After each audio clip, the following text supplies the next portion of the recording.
কিনে খাবে, সেদিন আপনি বুঝবেন জ্বালা কতটা খাবে।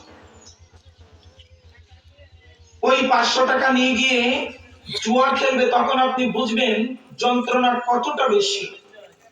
ওই একটা মিথ্যা কথায় আপনি কতটুক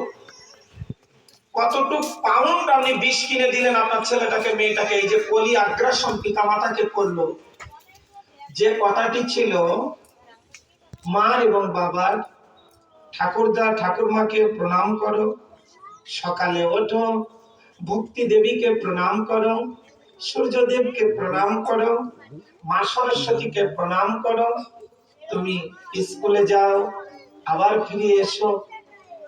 মা বাবা সেটা কর্ণপাত করলেন না। এই যে কলির আগ্রাসন ঘটে গেল, এই কলি আস্তে আস্তে বড় হলো। হ্যাঁ, কথা বলা যাবে না। আমার মুখ দেখে কি হবে, চেনেন তো সবাই, মুখ পড়ানো মনে হবে, কি দেখবে।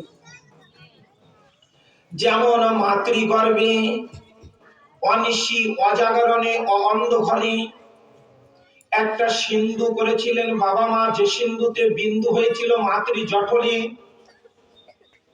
জরায়ুর নারীর মধ্যে স্পন্দন হয়েছিল। সেই সিন্ধুর কথা বিন্দু জানতো না, বিন্দুর কথা সিন্ধু জানতো না। তখনই গাইডলাইনটি সুন্দর করবার কথা ছিল। তারপরে ছেলেটাকে আপনি, মেয়েটাকে আপনি কলির আগ্রাসনে ব্রতী করে ছেড়ে দিলেন। বাবা মা না, তুমি ড্যাডি বলো, মাম্মা বলো। আরে আমার আবদার, যা বিদেশের পশু পাখির নাম, মানে স্মার্ট করছে। এখন স্মার্ট করিতে করিতে